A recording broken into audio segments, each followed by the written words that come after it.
Hello and welcome to my first impressions of Charlotte. Now some of you might be saying, wait a minute, Charlotte's not from this season. What's the point in doing this video now? Well, I've basically watched all the anime I'm interested in this season, so I've decided to go back and watch a few shows that I missed.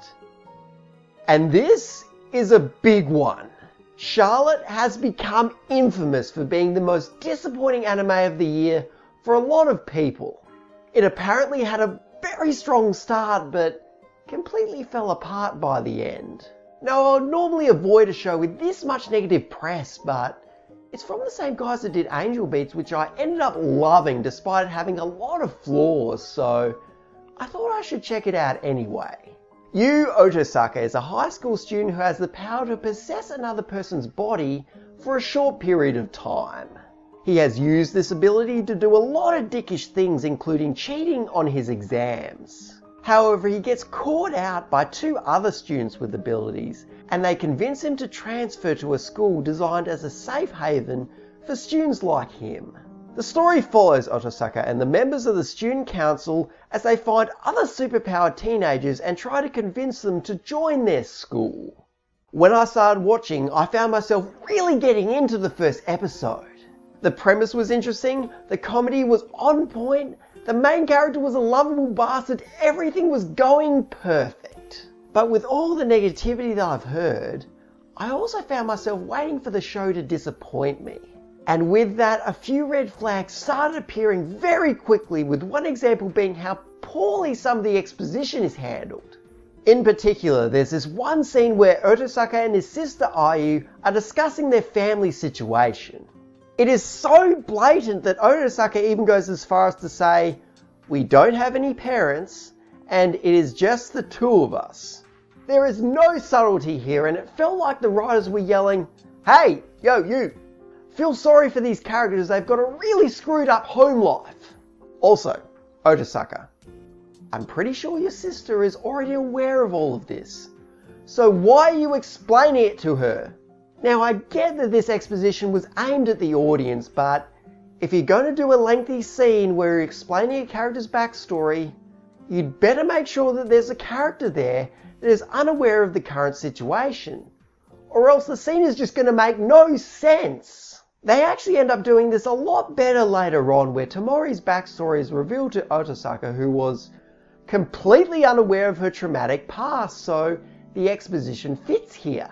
And because this scene was really well done, I found myself genuinely feeling for Tomori. What happens to her is really heartbreaking. Another red flag for me was the poor explanation of the powers. Apparently these powers are kind of like an illness that starts at the beginning of puberty and disappears by the end of adolescence. And when I stopped to think about this, I ended up going, why? Why do the powers disappear? Do they go away slowly, or do you just wake up one day and they're suddenly gone? Also, why do these powers conveniently disappear before adulthood? What is it about their transition from adolescence to adulthood that makes these powers go away? Now, I'm probably looking too much into this and they may explain it better down the road, but for some reason it just really got to me.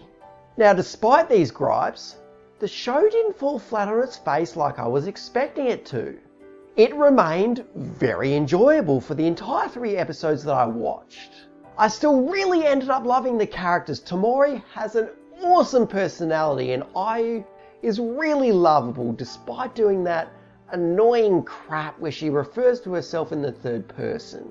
The comedy also remained pretty good throughout. I was consistently laughing, and there were even a few times where I found myself laughing hysterically. A great example was when Otosaka was skipping across the lake. That was the funniest thing I've seen in a long time.